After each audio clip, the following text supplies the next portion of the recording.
उत्तर प्रदेशचे मुख्यमंत्री योगी आदित्यनाथ बोलता है, त्याचं थेट प्रक्षेपण आपण बघणार आहोत। एपीएमसी एक्ट में व्यापक संशोधन की वकालत की थी और राज्यों के मुख्यमंत्रियों को इससे संबंधित पत्र लिखे थे। उस समय उन्होंने उस यूपीए सरकार को क्यों समर्थन किया? इन्होंने अपने इलेक्शन मैनिफेस्टो में इसे शामिल किया था और यही नहीं, संसद की अस्थायी समिति की बैठक में भी इन राजनीतिक दलों ने एपीएमसी एक्ट के संशोधन और मॉडल एक्ट का पुरजोर समर्थन करते हुए जो बातें उस समय कही थी, ये सभी संसद की कार्रवाई का हिस्सा है, कमेटी की कार्रवाई का हिस्सा है और ये सभी चीजें पब्लिक डोमेन में है।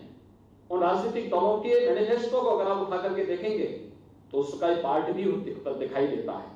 मुझे आश्चर्यजनक प्रदेश के अंदर समाजवादी पार्टी के आचरण पर भी होता है। श्री मुलायम सिंह जी ने 2019 में एग्रीकल्चर से संबंधित जो स्टैंडिंग कमेटी थी, उस स्टैंडिंग कमेटी में एपीएमसी एक्ट में संशोधन का समर्थन किया था और मॉडल एक्ट जो भारत सरकार ला रही थी उसका पुरजोर समर्थन देने की बात कही। उनके साथ ही टीएमसी ने, अकाली दल ने और तमाम अन्य दलों ने भी इन बातों का समर्थन किया था कि मॉडल एक्ट आना चाहिए क्योंकि किसानों के हित में है। अगर किसानों के हित में है तो फिर आज ये राजनीतिक दल भारत विरोध का समर्थन किस मुंह से कर रहे हैं? इनको इसका जवाब देश की जनता को देना होगा और देश की जनता इनसे इस प्रकार के जवाब की अपेक्षा रखती है। बहुत बहुत धन्यवाद। भारत बंद है, तो भारत बंद के लिए कोई आपकी अपील है क्या? देखिए, भारत सरकार ने बातचीत के सारे रास्ते खोले हैं और कृषि मंत्री जी, भारत सरकार के कृषि मंत्री और अन्य केंद्रीय मंत्रीगण किसान प्रतिनिधियों के साथ कई दौर की बातचीत कर चुके हैं।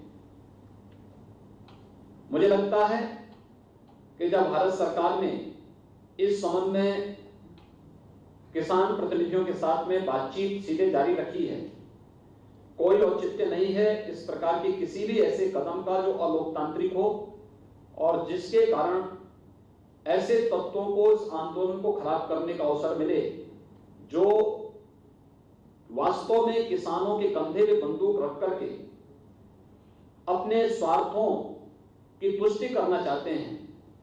और इसलिए हम लोग चाहेंगे कि बातचीत का क्रम संवाद बना रहना चाहिए और संवाद किसानों के हित में जो कदम मोदी सरकार ने उठाए हैं पिछले 6 वर्षों के दौरान, मैं विश्वास के साथ कह सकता हूं कि आजादी के बाद 55 वर्षों तक शासन करने वाली राजनीतिक दल ने किसानों के हित में इस प्रकार के कभी भी महत्वपूर्ण कदम नहीं उठाए। लेकिन आज कुछ लोग अपने निहित स्वार्थों के लिए भोले वाले किसानों को गुमराह करने का प्रयास कर रहे हैं। धन्यवाद। आपल्याला कल्पना आहे की कृषी विधेयकाच्या संदर्भात दिल्लीमध्ये एक आंदोलन चाललंय आणि त्या निमित्ताने एक भारत बंदचा देखील कॉल देण्यात आला आहे आणि विविध पक्षांनी या भारत बंदच्या कॉलला त्या ठिकाणी पाठिंबा देखील दिला आहे। आज खरं म्हणजे या सगळ्या पक्षांची भूमिका ही किती दुटप्पी आहे हे आपल्यापर्यंत आणि आपल्या माध्यमातून जनतेपर्यंत पोहोचवण्याकरता ही पत्रकार वार्ता या ठिकाणी आयोजित करण्यात आली आहे। आपल्याला माहिती आहे की ज्या कायद्यांच्या संदर्भात आंदोलन चाललंय, सगळ्यात पहिल्यांदा हे कायदे करणारं राज्य महाराष्ट्र आहे। 2006-07 साली महाराष्ट्राने लँड लिझिंगचा कायदा केलाय, जो कायदा आज केंद्राने केला, तो कायदा त्या काळामध्ये जेव्हा UPAचं सरकार देशात होतं आणि काँग्रेस राष्ट्रवादीचं सरकार हे महाराष्ट्रात होतं, तेव्हा तो कायदा केला. मॉडेल APMC ॲक्ट की ज्याच्यामध्ये खाजगी बाजार समित्या तयार करता येतात, तोही सगळ्यात पहिल्यांदा महाराष्ट्र राज्याने केला. तोही काँग्रेस राष्ट्रवादीच्या काळामध्ये केला. आज महाराष्ट्रामध्ये अनेक खाजगी APMC चालल्यात आणि त्या APMC चालल्यामुळे कुठली APMC बंद झालेली नाही. किंवा लँड लिझिंगचा जो कायदा आहे, तो कायदा आल्यामुळे कुठल्याही शेतकऱ्याची जमीन गेली नाही. किंबहुना महाराष्ट्रामध्ये वेगवेगळ्या कंपन्यांनी गुंतवणूक करून व्हॅल्यू चेन्स तयार केले आहेत. आपल्याला माहिती आहे, नाशिकमध्ये टोमॅटोची, कांद्याची अशा वेगवेगळ्या व्हॅल्यू चेन्स आहेत की ज्या थेट खरेदी याच कायद्याच्या अंतर्गत, जो कंत्राटी शेतीचा कायदा आहे त्या कायद्याच्या अंतर्गत या ठिकाणी या व्हॅल्यू चेन्स कार्यरत आहेत.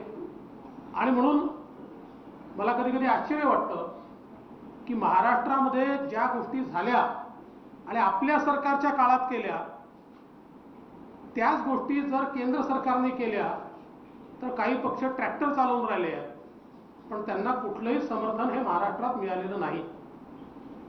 पण हे एवढ्यापुरतं मर्यादित नाही आहे. आज या ठिकाणी जाणीवपूर्वक मी हा काँग्रेसच्या जाहीरनाम्यातले काही कागद या ठिकाणी आणलेले आहेत. हा काँग्रेसचा जाहीरनामा 2019चा आहे आणि 2019च्या जाहीरनाम्यामध्ये काँग्रेस पक्षाने म्हटलं होतं की काँग्रेस सत्तेत आल्यास बाजार समित्यांचा कायदा निरस्त करण्यात येईल आणि शेतमालाच्या व्यापाराची पर्यायी व्यवस्था उभी करण्यात येईल. काँग्रेसच्या जाहीरनाम्यामध्ये पेज क्रमांक 17 पॉईंट क्रमांक 11 याच्यामध्ये स्पष्टपणे ते असं म्हणतात की बाजार समित्यांचा कायदा हा रद्द करण्यात येईल काँग्रेसचं सरकार आल्यानंतर. एवढंच नाही, तर काँग्रेसने हे देखील सांगितलंय जीवनावश्यक वस्तू कायदा संपवण्यात येईल व त्या जागी नवीन कायदा आणण्यात येईल. घोषणापत्राचा पेज क्रमांक 18, काँग्रेसच्या जाहीरनाम्याच्या पेज क्रमांक 18 मध्ये काँग्रेसने या ठिकाणी सांगितलं आहे. आणि 19चा आहे, त्याच्यापूर्वीही 27 डिसेंबर 2013ला सन्माननीय राहुल गांधीजी यांनी एक पत्रकार परिषद घेतली आणि त्यात त्यांनी सांगितलं काँग्रेस शासित राज्यांमध्ये APMC कायद्यातून भाजीपाला व फळे डिलीट करण्यात येतील. आता याच गोष्टी केंद्र सरकारने केलेल्या आहेत, तर त्याला कुठेतरी विरोध करण्याचं काम हे काँग्रेस पक्षाच्या वतीनं होताना दिसत आहे. एवढंच नाही तर आपल्याला कल्पना आहे की माननीय पवार साहेबांनी सातत्याने बाजाराच्या सुधारणेचं समर्थन त्या ठिकाणी केलं आहे. काल आपल्यापैकी अनेकांनी त्यांचं पत्र देखील दाखवलं. ज्यावेळी पवार साहेब हे केंद्र सरकारमध्ये मंत्री होते, त्यावेळी टास्क फोर्स तयार करून त्या टास्क फोर्सने नेमक्या या सुधारणा सांगितल्या होत्या आणि 2010 आणि 2011 म्हणजे ऑगस्ट 2010 आणि नोव्हेंबर 2011ला सर्व राज्यांच्या मुख्यमंत्र्यांना पवार साहेबांनी पत्र पाठवून त्यामध्ये बाजारपेठेत सुधारणा करण्याकरता खाजगी गुंतवणूक कशी महत्त्वाची आहे आणि ती व्यवस्था कशी उभी केली पाहिजे असं त्या पत्रात स्पष्ट नमूद केलं होतं. 2010 मध्ये पवार साहेबांनी लिहिलेल्या पत्रात शेती क्षेत्राचा संपूर्ण विकास, रोजगार आणि आर्थिक प्रगतीसाठी चांगल्या बाजाराची आवश्यकता आहे आणि असे करायचे असेल तर मॉडेल APMC कायदा हा त्या ठिकाणी लागू केला पाहिजे, अशा प्रकारचं पत्र त्यांनी पाठवलं होतं. आणि त्यातल्या काही बाबी या जर आपण या ठिकाणी बघितल्या तर त्यात अतिशय स्पष्टपणे ते असं म्हणतात की as you are aware the agriculture sector needs well functioning markets to drive growth, employment and economic prosperity in rural areas for the country. This requires huge investment in marketing, infrastructure including cold chain, and for this private sector participation is essential, for which an appropriate regulatory and policy environment needs to be in place. मोठं पत्र आहे, पण मी ते पूर्ण वाचत नाही. पण हे पत्र सगळ्या मुख्यमंत्र्यांना माननीय पवार साहेबांनी पाठवलं आहे 11 ऑगस्ट 2010 ला. आणि हे काही 100 पानी पत्र नाही, सिंगल पानाचं पत्र आहे, एका पानाचं. त्याच्यानंतर पवार साहेबांनी नोव्हेंबर 2010 ला पाठवलेलं पत्र आहे. याच्यामध्ये ते म्हणतात, you will undoubtedly agree that the agriculture sector needs well functioning markets to drive inclusive growth, employment and economic prosperity in rural areas of the country. This requires investments in post harvest and marketing infrastructure, including cold chain logistics from farm gate to the consumer. The private sector needs to play an important role in this regard. The appropriate regulatory and policy environment therefore needs to be in place for this purpose. म्हणजे अतिशय स्पष्टपणे हे पत्र स्वतः पवार साहेबांनी या ठिकाणी लिहिलेले आहे. एवढंच नाही तर पवार साहेबांचं जे एक आत्मचरित्र प्रसिद्ध झालं आहे त्याच्यातला एक उतारा मी जाणीवपूर्वक या ठिकाणी वाचून दाखवू इच्छितो की ज्यात ते असं म्हणतात, शेतकऱ्याला आपला माल कुठेही नेऊन विकता यायला हवा यासाठी कृषी उत्पन्न बाजार समित्यांची मक्तेदारी मोडीत काढावी लागणार. यासाठी शेतकऱ्याने पिकवलेला माल त्याने कृषी उत्पन्न बाजार समितीतच विकायला हवा, हा कायदा त्या मार्गातला अडथळा होता. बारामतीमधला माझा शेतमाल जेव्हा मी कृषी उत्पन्न बाजार समितीच्या मुंबईच्या किंवा पुण्याच्या बाजारपेठेत नेतो तेव्हा हमाल, मालाची चढउतार करणारे माथाडी, वाहतूक यांच्यावर मालाच्या उत्पादन मूल्याच्या जवळपास 17% अधिक खर्च होतो. तसंच तयार मालाची साठवणूक, शीतगृहांच्या सुविधा, सुयोग्य वेष्टन यांच्यासारख्या गोष्टींचा अभाव असल्याने शेतात पिकलेल्या एकंदर मालातला 30% माल खराब होतो. या साऱ्याचं मूल्य काढलं तर देशभरात दरवर्षी सुमारे 55,000 कोटी रुपयाचा शेतमाल खराब होतो, वाया जातो. ही राष्ट्रीय हानी आहे. आमच्या शेतकऱ्यांनी सारा माल बाजार समितीच्या मंडईतच विकला पाहिजे, हे बंधन का, हा माझा प्रश्न होता. अन्य कोणतंही उत्पादन कुठेही विकण्याची मुभा असताना शेतमालाबद्दल असं बंधन निश्चितच चूक आहे. शेतकऱ्याला त्याच्या उत्पादनाची योग्य किंमत मिळते आहे अथवा नाही याची देखरेख, याबाबत सरकारची देखरेख असावी म्हणून स्वातंत्र्यानंतरच्या सुरुवातीला कृषी उत्पन्न बाजार समितीची निर्मिती केली गेली. पण ही रचना आता कालबाह्य झाली आहे.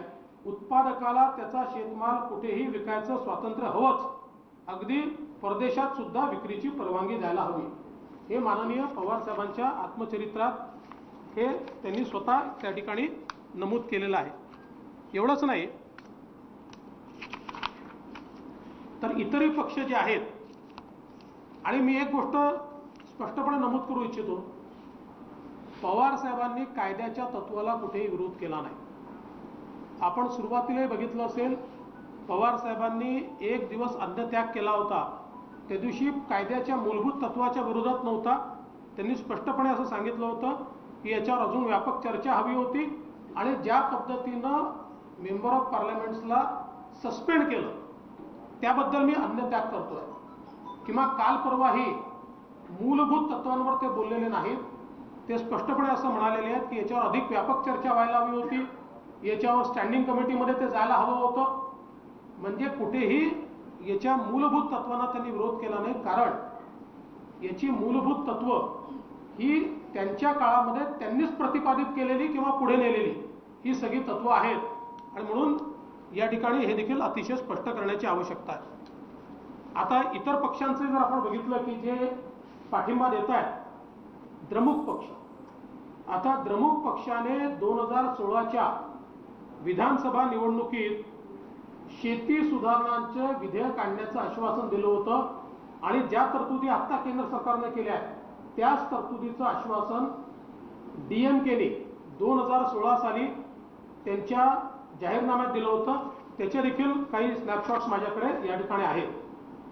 आणि त्यांनी comprehensive agriculture produce marketing exchange हे आम्ही गठीत करू आणि राष्ट्रीय व आंतरराष्ट्रीय पातळीवर शेतकऱ्यांना वेगळी बाजारपेठ उपलब्ध करून देऊ, अशा प्रकारे द्रमुक पक्षाने या ठिकाणी सांगितलं होतं.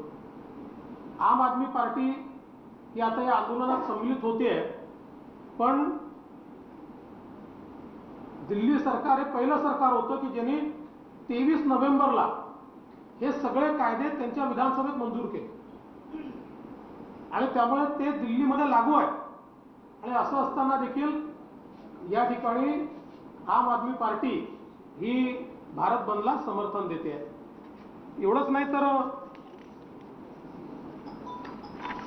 अकाली दल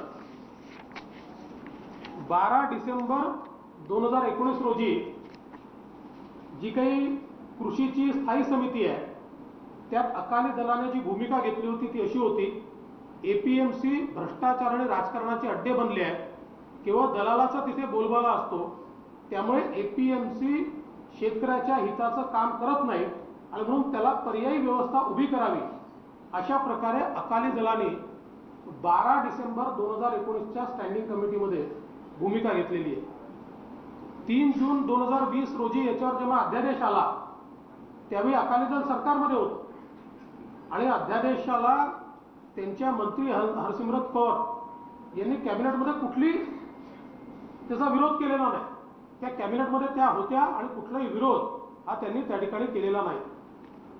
समाजवादी पार्टी 12 डिसेंबर 2019 रोजी स्थायी समितीची बैठक झाली. त्या बैठकीत स्वतः मुलायमसिंग यादवजींनी एपीएमसीवर कडाडून टीका करत कशा प्रकारे आत्ताच्या स्ट्रक्चरने शेतकऱ्याचं नुकसान होत आहे आणि त्यामुळे पर्यायी व्यवस्था उभ्या केल्या पाहिजेत अशा प्रकारचा मुद्दा हा स्वतः मुलायमसिंग यादवजींनी मांडला होता.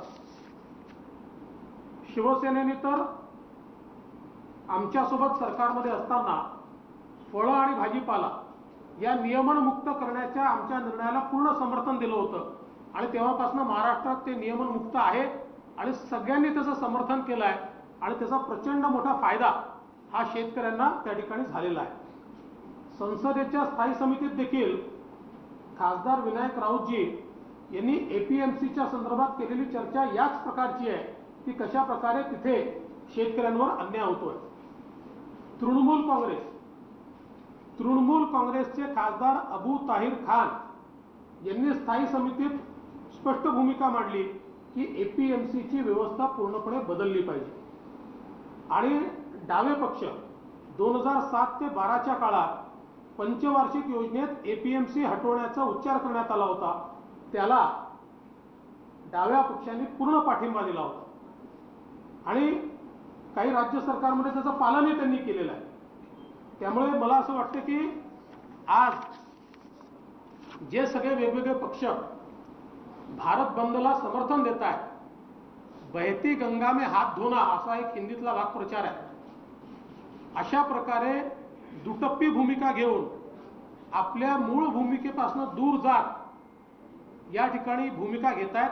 खरं म्हणजे आपण जर बघितलं तर नवीन कायदे झाल्यानंतर पंजाबच्या व्यतिरिक्त देशात कुठेही आंदोलनं झालेली नाहीत, कुठेही झाली नाही. पंजाबलाच ते आंदोलन झालं आणि पंजाबच्या आणि बॉर्डिंग हरियाणाचे शेतकरी पहिल्यांदा हे दिल्लीमध्ये गेलेले आहेत. त्यामुळे या कायद्यांचं आणि जसं मी सांगितलं की महाराष्ट्रात तर गेले अनेक वर्ष कायदे लागूच आहेत. देशातले 8 राज्य असे आहेत की ज्या राज्यामध्ये यातले 2 कायदे, 1 कायदा किंवा 3 कायदे हे ऑलरेडी लागू आहेत आणि म्हणून मला असं वाटतं की या ठिकाणी केवळ मोदीजींच्या सरकारचा विरोध करण्याकरता विरोधाला विरोध म्हणून शेतकऱ्यांच्या हिताच्या कायद्यांना विरोध केला जातोय आणि भारत बंदमध्ये सामील होण्याचा हा जो काही या सगळ्या पक्षांचा निर्णय आहे ही पूर्णपणे दुटप्पी भूमिका आहे. हे कायदे पूर्णपणे शेतकऱ्यांच्या हिताचे कायदे आहेत, शेतकऱ्यांना नियमनमुक्त करणारे कायदे आहेत. त्यांच्यावर केवळ एपीएमसीत माल विका आणि एपीएमसीचा सेस द्या ही जी काही भूमिका होती त्याच्याऐवजी तुम्हाला पाहिजे तिथे विका, एपीएमसीत विकायचं असेल तर एपीएमसीत विका, सेस द्यायचा नसेल आणि बाहेर चांगली किंमत मिळत असेल तर त्यात विका, आणि सगळ्यात महत्त्वाचं की MSP बद्दल जे बोललं जात आहे, या कायद्यामध्ये स्पष्टपणे लिहिलं आहे की सरकारने ठरवलेल्या किमतीच्या खाली विकता येणार नाही. आणि यापूर्वी इतके वर्ष UPAचं राज्य होतं, MSPच्या संदर्भातला कुठलाही कायदा हा UPAने केलेला नाही. पहिल्यांदा या कायद्यांमध्ये येत आहे की ठरलेल्या किमतीपेक्षा कमी किमतीत हे विकता येणार नाही. आणि म्हणून मला असं वाटतं की जाणीवपूर्वक एक अराजक तयार करण्याकरता हे सगळे विरोधी पक्ष एकत्रित येतात. पण देशातले शेतकरी सुज्ञ आहेत आणि देशातले शेतकरी हा त्यांच्या हिताचा कायदा असल्यामुळे निश्चित या कायद्याचं समर्थन करतील.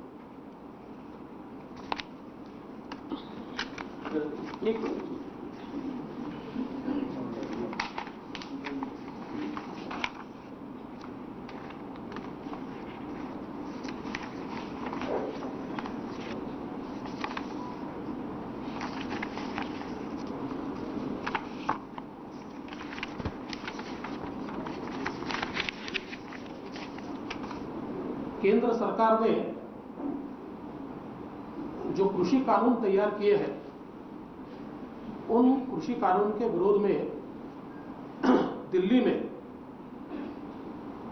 कुछ किसानों का प्रदर्शन भी चल रहा है.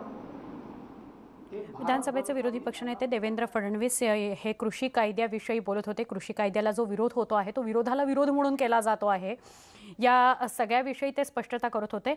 शरद पवारांची जी पत्र UPA काळातली, ते स्वतः कृषी मंत्री असतानाची जी पत्र समोर आलेली आहेत त्याच्याविषयी ते स्पष्टता करत होते. त्यांनी 1-2 उदाहरणं सुद्धा समोर आणलेली आहेत.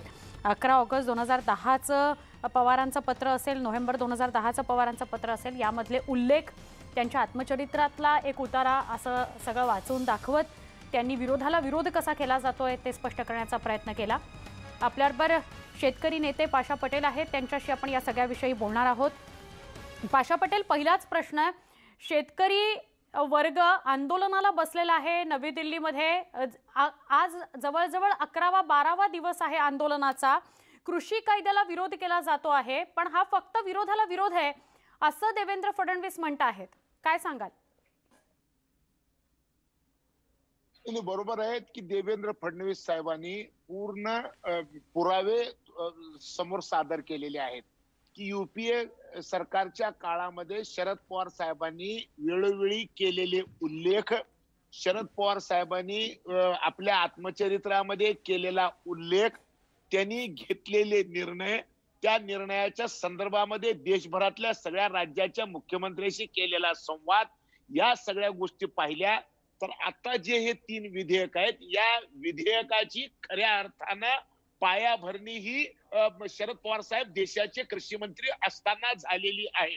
प्रश्न असा आहे की राज्यसभेमध्ये ज्या दिवशी चर्चा चालू होती त्या दिवशी पवार साहेब चर्चेमध्ये उपस्थित नव्हते. याचा अर्थ शरद पवार साहेबांना मूकसंमती त्यावेळेस दिलेली आहे. परंतु आज पवार साहेब त्या सगळ्या विरोधी पक्षाचं नेतृत्व करतात, ते कशासाठी करतात हे मला काही कळत नाही.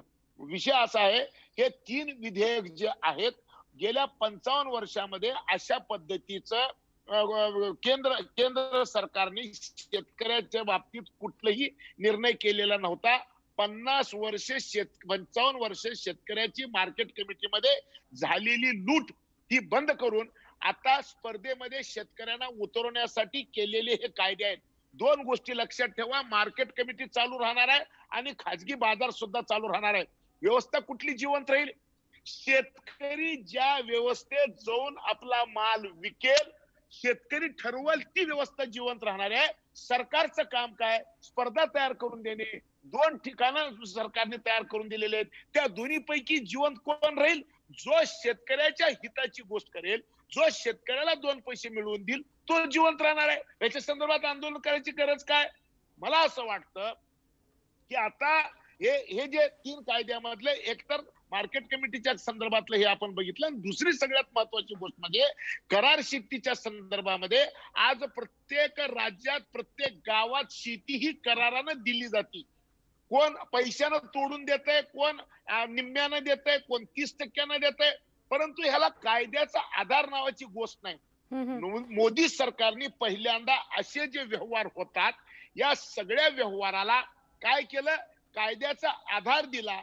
आता बरोबर आहे. कायद्यामध्ये पण काय पाशा सांगितलेलं पटेल, आहे? एका बाजूला आपण या कायद्यांना होत असलेला विरोध किंवा त्याच्यावरनं होत असलेलं राजकारण हे सगळं जरी मान्य केलं तरी दुसरीकडे आपल्याला हे वास्तव नाकारता नाही येणार की हजारो शेतकरी आज रस्त्यावर उतरलेले आहेत आणि ते आंदोलन करतायत. या वास्तवतेविषयी मला आपल्याशी बोलायचं आहे पाशा पटेल.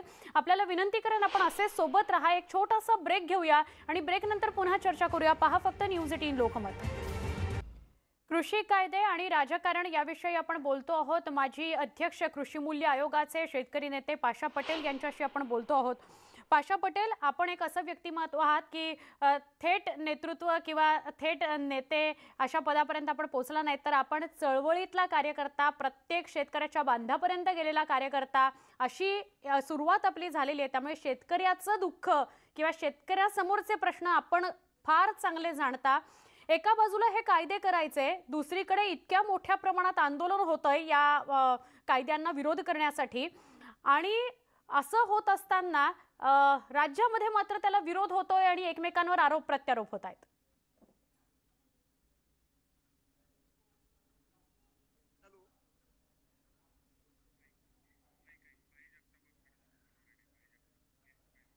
पाशा पटेल यांच्याशी आपण बोलूया, त्यांच्यापर्यंत आपला आवाज पोहोचत नाहीये. भाई जगताप आपल्या सोबत आहेत, त्यांच्याशी बोलूया. भाई, देवेंद्र फडणवीसांची आत्ताच काही क्षणापूर्वी पत्रकार परिषद झाली. विरोधक नुसता विरोधाला विरोध करत आहेत. आधीची शरद पवारांची पत्र त्यांनी वाचून दाखवली, त्यातले उल्लेख त्यांनी वाचून दाखवले, आणि आता मात्र विरोध केला जातोय या कायद्यांना, असं म्हणणं आहे त्यांचं. देवेंद्र फडणवीसांचं असं आहे की त्यांना गेल्या वर्षभरामध्ये जी काही त्यांना दररोजची काही स्वप्न पडत होती, ते सरकार 5 दिवसात पडेल, 1 दिवसात पडेल, 1 महिन्यात पडेल, आता त्यांनी जेवढी काही भाकीत केली होती ती काही सत्य झाली नाहीत आणि त्यामुळे ते इतके फ्रस्ट्रेटेड आहेत. त्यांना फक्त एक आठवण करून देतो देवेंद्र फडणवीसांना, या राज्यामध्ये, या देशामध्ये कधीही शेतकरी संपावर गेला असं कधी ऐकलं होतं का? देशाच्या जडणघडणीमध्ये नाही. ते देवेंद्र फडणवीसांच्या कालावधीत झालं आणि ते आंदोलन मोडून काढण्यासाठी याच देवेंद्र फडणवीसांनी काय केलं होतं? कोणाला तिथे डुप्लिकेट किती लोकांना तयार केलं होतं? आणि ज्या वेळेला लाखो लिटर दूध ओतलं गेलं, भाज्यांची नासाडी झाली, काय देवेंद्र फडणवीस बोलले होते त्यावेळेला? की हे आंदोलनकारी जे आहेत हे डुप्लिकेट शेतकरी आहेत. हे देवेंद्र फडणवीस, त्यांना माहिती आहे का शेतातलं काय आहे ते? पण भाई, आपल्या जाहीरनाम्याच्या विरोधातली भूमिका पण का घेताय, असाही एक प्रश्न आहे. नाही, हा तुमचा प्रश्न तो देवेंद्रच्या मार्फत तुम्ही विचारा मला, त्याच्याशी मला काही हे नाही. परंतु एक गोष्ट आपल्याला सांगतो, 2006 सालचा तो जो त्यांनी संदर्भ दिलेला आहे, मी त्यांच्या फक्त माहिती करता सांगतो. त्यानंतर एपीएमसीच्या कायद्यामध्ये ज्या काही सुधारणा आल्या, तुम्हाला जर एपीएमसी कायदा जर रद्दच करायचा असेल किंवा काय करायचं, त्याची पर्यायी व्यवस्था तयार करा ना. तुम्ही खाजगीकरण करून जे करायला निघालेले आहात ते त्याला आमचा आक्षेप आहे. आणि आज जे मध्य प्रदेशमध्ये शिवराज चव्हाण सरकारने करू घातलेलं आहे, काय आहे ते नेमकं? कोण आहेत त्या या ज्या हे जे तयार करायला त्यांनी घेतलेले आहेत, याच्या खाजगी लोकांच्या बाजार, त्याला मंडी म्हणतात त्या भाषेमध्ये, कोण आहेत ते?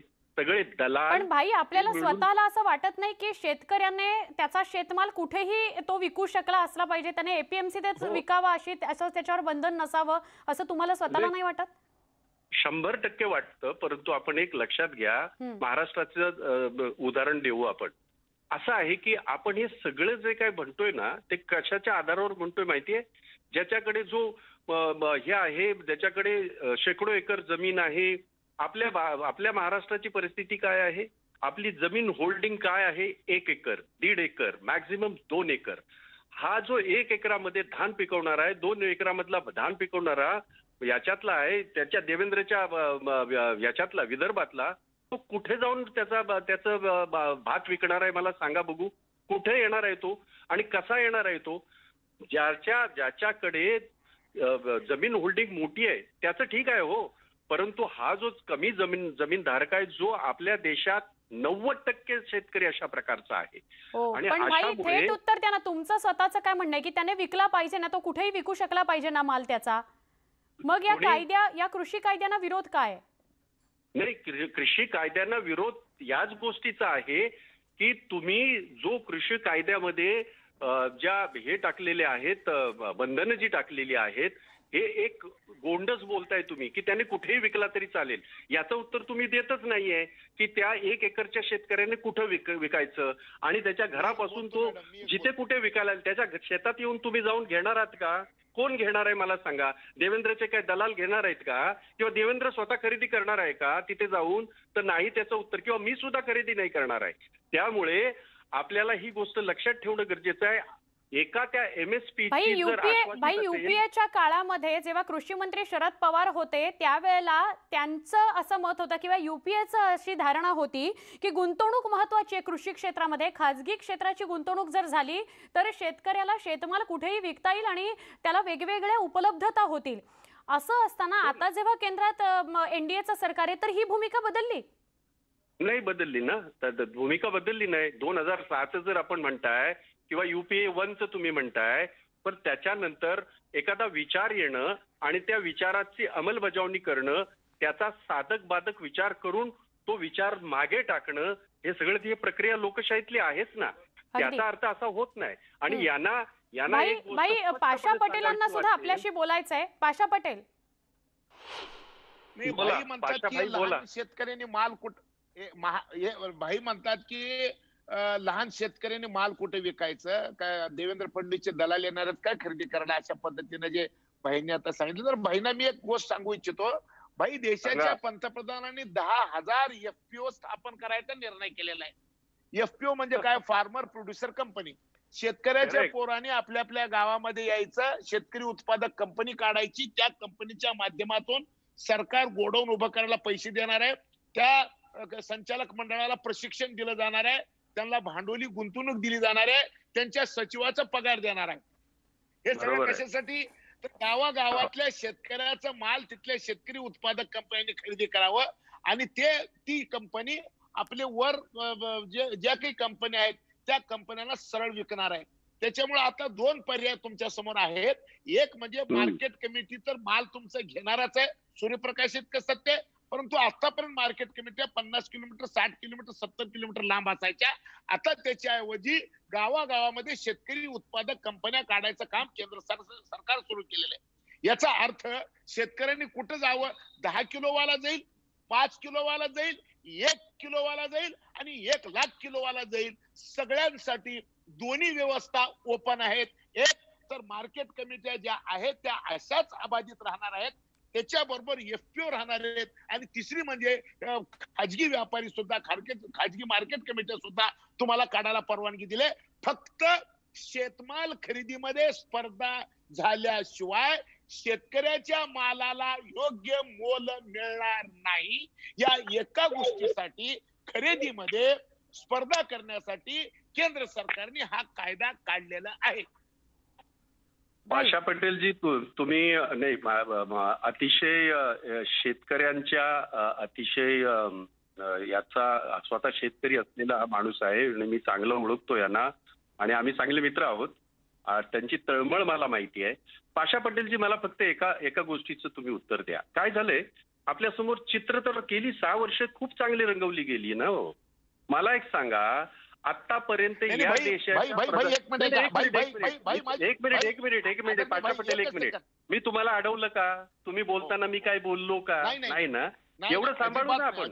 तुम्हाला जे बोलायचं असेल ते तुम्ही बोला ना, पण मला तुम्ही बोलू नका आणि मध्येच असलं काही करू नका. तुमचा तो स्वभाव नाही. आता तुम्ही जवळ जे बोललात मी ऐकलं ना सगळं. आता माझं त्याच्यावर काय बोलणं ऐकून घ्या. चुकीचं असेल तर खोडून काढा. मी लगेच माफी मागेन तुमची. तुम्हाला चांगलं माहिती आहे. या देशाच्या पंतप्रधानांचं उदाहरण देत असताना गेल्या 6 वर्षात ह्या देशाच्या पंतप्रधानांनी कष्टकऱ्यांसाठी, कामगारांसाठी अगदी जे काय हे काढल्या सगळ्या योजना किंवा अगदी महिलांसाठी एक योजना सांगा, एक योजना जी या देशाच्या पंतप्रधानांनी जाहीर केली आणि ती अस्तित्वात आली आणि त्याचा फायदा गरिबाला किंवा त्या कष्टकऱ्याला किंवा त्या शेतकऱ्याला झाला. एक योजना सांगा. एक. दुसरं, खूप काय मोठे मोठे शब्द वापरायची पंतप्रधानांना फार सवय आहे, माहिती आहे ना, की म्हणजे इंग्लिश शब्द वापरले की लोकांना असं वाटतं की त्यातलं अर्ध अगोदरच माणसाचं येऊन जातं, अरे हे काही खरं असेल का, हे काही खरं असेल का. अगदी स्टार्टअप इंडिया, नंतर वेकअप इंडिया, नंतर डिजिटल इंडिया. काय साध्य केलं हो 6 वर्षामध्ये ह्या देशामध्ये या पंतप्रधानांनी केलेल्या घोषणा. आणि मग आता जर तुम्ही ह्या सांगताय, आणि मला पाशा पटेल तुमच्याकडनं ही अपेक्षा आहे, ज्या देशाच्या पंतप्रधान आज वारंवार सांगतात किंवा तुम्ही सांगतायत, तुमच्याकडनं ते वधवून घेत आहेत हे मला माहिती आहे, तरी सांगतो, ते जे सांगतात आहेत स्वामीनाथन आयोगाचं सारखं म्हणतात आहेत की आम्ही त्या ह्या शिफारसी लागू करू. तुमच्या पंतप्रधानांनी, तुमच्या सरकारनी सुप्रीम कोर्टामध्ये ऍफिडेव्हिट फाईल केलंय. काय आहे ते ऍफिडेव्हिट? स्वामीनाथन आयोग आम्ही लागू करूच शकत नाही. माझं नाही ऍफिडेव्हिट पाशा पटेलजी, तुम्हालाही हे माहिती आहे, हे तुम्हाला कळतंय, तुम्हाला काही गोष्टी नाही बोलता येणार मला माहिती आहे, परंतु या देशाच्या पंतप्रधानांनी गेल्या 6 वर्षामध्ये फक्त आणि फक्त गर्जना केल्या. त्याच्यातली एकही गोष्ट, एकही म्हणतोय, ही अस्तित्वात आलेली नाही. त्यामुळे आज सुद्धा ते बोलतात आहेत. अहो त्याच्यामध्ये कायद्यामध्ये हे आहे ना हो, त्याच्यात तरतूद आहे ना, प्रत्येक 5 किलोमीटरवर हे असायला पाहिजे, मंडी असली पाहिजे, अशी ती कायद्यात तरतूद आहे ना. मग त्याच्यामध्ये सुधारणा न करता तो कायदाच संपूर्ण बदली करायचा आणि तो दलालांच्या किंवा अशा लोकांच्या हातात द्यायचा. त्यांनी सगळं एक ज्याला म्हणतो ना, त्या जसं ह्या अलीकडे ही जी तुमची काय ते ही सगळी टेंडर प्रोसेस होते आणि त्याच्यामध्ये सगळे हे करतात, एकत्रित येऊन ते सगळे ठरवतात. तसं जर ठरवून जर त्यात शेतकऱ्याला, 1 एकराच्या शेतकऱ्याला जर तुम्ही न्याय देण्याची भाषा करत असाल, तर मला दुर्दैवाने सांगावंसं वाटतं की पाशा पटेल हा शेतकरी न बोलता पाशा पटेल हे बीजेपीचे प्रवक्ते म्हणून बोलतात आहेत, असंच मला वाटेल. बोला आता. नक्की भाई, आपलं म्हणणं पूर्ण ऐकलेलं आहे. आता पाशा पटेल बोलतील. पाशा पटेल, मी आपल्याला वेळ देते बोलण्यासाठी, उत्तर देण्यासाठी, मात्र एक छोटासा ब्रेक घेऊया आणि ब्रेक नंतर पुन्हा एकदा या चर्चेत सहभाग घेऊया. पहा फक्त न्यूज 18 लोक. कृषी कायदे आणि राजकारण याविषयी आपण बोलतो आहोत. शेतकरी नेते पाशा पटेल आपल्यासोबत आहेत, काँग्रेसचे नेते भाई जगताप आपल्यासोबत आहेत. पाशाजी, आपण उत्तर देत होतात भाई जगताप ज्यांनी जे मुद्दे मांडलेले आहेत. खरं तर एक मुद्दा कृषी कायदे आणि त्याला होणारा विरोध याविषयी बोललं पाहिजे खरं तर स्पेसिफिकली. नाही, बरोबर आहे. फक्त बाईंनी एक गोष्ट सांगा असं म्हणले होते की 6 वर्षाच्या काळात शेतकऱ्यांना मोदींनी काय दिलं.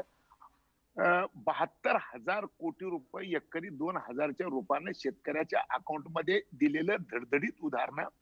काँग्रेसच्या काळामध्ये 72,000 कोटीची कर्जमाफी म्हणली, परंतु दिली फक्त 50 काहीतरी हजार कोटीची. परंतु नरेंद्र मोदी साहेब वर्षाला 72,000 कोटी रुपये शेतकऱ्याला अकाउंटवर देतात. आणि मग त्यांनी बाईंनी आता अकाउंट तपासून बघितलं पाहिजे की किती शेतकऱ्याला मिळतात, किती शेतकऱ्याला मिळत नाही. मी खरं बोलतो का खोटं बोलतो हा विषय जाऊ द्या. आपण म्हणला ते बरोबर आहे की आता या संपाच्या आणि आंदोलनाच्या संदर्भामध्येच आपण बोललं पाहिजे या संदर्भामध्ये.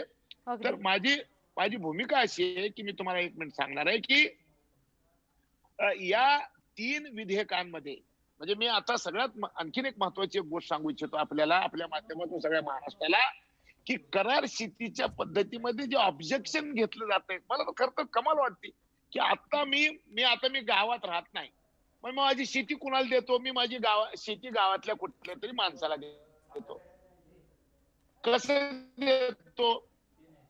की बैल तुझे, तुझा 50% नफा, किंवा एकरी 10,000 रुपये तुम्हाला द्यायचं, बाकीचं झालेलं माल तू. जवळपास 25-30% आता अशा पद्धतीचे व्यवहार देशामध्ये प्रत्येक राज्यामध्ये चालू आहेत. पण हे इलिगल होते, याला लिगली काही आधार नव्हते, याला कायद्याचा आधार नव्हता. एखादी जर दांड माणूस जर समजा 10 वर्ष शेती केला तर माझाच कब्जा आहे, माझी मालकी म्हणून ती जमीन बळकावला सुद्धा असतं. या गोष्टीला पहिल्यांदा स्वातंत्र्यानंतर हे जी घटना झालेली आहे, या सगळ्या गोष्टी बघून मोदी साहेबांनी याला करार शेतीचा दर्जा दिलेला आहे. आणि मग करार शेतीमध्ये मी जर समजा एखाद्याला शेती भाडे तत्वावर करायला दिली, तर त्याचा माझ्या जमिनीच्या मालकी हक्कामध्ये करारानं शेती घेणाऱ्याचं नाव कधीही येणार नाही. अशा पद्धतीचं कायद्यामध्ये तरतूद करून असे कायदे आणलेले आहेत. मग मला एक गोष्ट तुमच्याकडून मला समजून घ्यायची आहे किंवा मला भाईनं समजून सांगायचंय, भाई जी गोष्ट लोकांमध्ये होती, जमिनीचे तुकडे झालेत का? तुमच्या कोकणामध्ये तर गुंठान 2 गुंठ आहे, तिथं बैल बी ठेवता येत नाही आणि ट्रॅक्टर घेतलं तर ट्रॅक्टर फिरवता बी येत नाही. म्हणजे शेतीमध्ये गुंतवणूक बी येणार नाही आणि शेतीमध्ये तंत्रज्ञान पण येणार नाही. आणि मग गुंठ्या 2 गुंठ्याची, अर्धा एकरची, एकर वाल्याची ही कोंडी सोडवण्यासाठी या करार पद्धतीची शेती आणलेली आहे. आता या करार शेतीमध्ये काय होईल? भांडवली गुंतवणूक येईल, तंत्रज्ञान येईल, उत्पादन वाढेल, देशाचं भलं होईल आणि शेतकऱ्याचंही भलं होईल, गावचंही भलं होईल. अशा पद्धतीने ही करार शेती आणलेली आहे. विषय असा आहे की करार शेती, कॉन्ट्रॅक्ट फार्मिंग, कॉन्ट्रॅक्ट फार्मिंगच्या संदर्भातच बोलतो मी.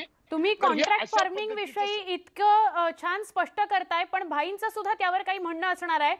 पुन्हा एक छोटासा पाशा पटेल ब्रेक घेते आणि भाई आपल्याकडे येऊन कॉन्ट्रॅक्ट फार्मिंग विषय येते. पाशा पटेल, मला कल्पना आहे आपण या चर्चेमध्ये यापुढे सहभागी नसाल, पण आभार आपण या चर्चेमध्ये सहभागी झालात त्याबद्दल. आणि कॉन्ट्रॅक्ट फार्मिंग विषयी तुम्ही जे बोललात त्याच्याविषयी भाईंकडनं मी याचं उत्तर घेईन. आभार भाई. आपण असेच थांबा, एक छोटासा ब्रेक घेऊन आपल्याकडे परत येते. पहा फक्त न्यूज 18 लोक आणि राजकारण या विषयी आपण बोलतोय. पाशा पटेल आपल्यासोबत काही वेळापूर्वी उपस्थित होते आणि ते कॉन्ट्रॅक्ट फार्मिंग विषयी बोलत होते. भाई जगताप यांच्याशी याविषयी बोलूया. भाई, कॉन्ट्रॅक्ट फार्मिंग विषयी आता बोलत होते पाशा पटेल, पण का विरोध होतोय कॉन्ट्रॅक्ट फार्मिंगला किंवा त्या मुद्द्याला घेऊन? सुवर्ण, सगळ्यात पहिलं असं आहे की मलाही जायचं होतं. मला तुमच्या लोकांनी सांगितलं भाई 2 मिनिटाचं तुम्ही फॉलो द्या, पण काही हरकत नाही, महत्वाची चर्चा आहे, मी समजू शकतो. आणि भाई त्याचं उत्तर फक्त तुमच्याकडनं घ्यायचं होतं, क्षमा करा. नाही, करेक्ट. काही असं आहे. मला एक सांगा, तुम्ही सगळे पत्रकार आहात, या राज्यामध्ये, या देशामध्ये कॉन्ट्रॅक्ट फार्मिंग हा नवीन विषय आहे का? पाशा पटेलांनी बोलताना ते असायला हवे होते, त्यांच्या गैरहजेरीत बोलणं तितकंसं योग्य नाही. त्यांनी कोकणाचा रेफरन्स दिला, कारण मी कोकणातला आहे. त्यांनी सांगितलं की 50% याच्यावर करायला काय हरकत आहे. आमच्या कोकणात सर्रास होते, ते आजही होते आणि हे शेकडो वर्षापासून होत असतं बरं का. त्याच्यात काही लिखापडी नसते, एक अंडरस्टँडिंग असते. तुम्ही जे काही नवीन कॉन्ट्रॅक्ट फार्मिंगचं सांगताय, आपला अनुभव काय आहे कॉन्ट्रॅक्ट फार्मिंगचा? आठवा बघू तुम्ही. रिलायन्स हे जे हे होतं, आपण विसरलात का? त्यांनी काय झालं? त्यांनी ज्या कॉन्ट्रॅक्ट फार्मिंग मध्ये ज्या शेती घेतल्या, गुजरातमध्ये, पंजाबमध्ये, हरियाणामध्ये, काय झालं त्याचं?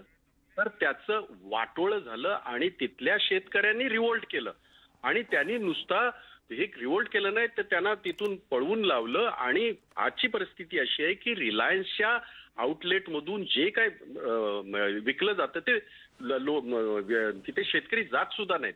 त्याचं कारण असं कधीच होऊ नये, कारण व्यवसाय हा वेगळा विषय आहे. पण पण आजच रविशंकर प्रसाद यांनी स्पष्ट केलं की कुठल्याही शेतकऱ्याच्या जमिनी घेतल्या जाणार नाही, त्याचं नुकसान कुठलंही होणार नाही.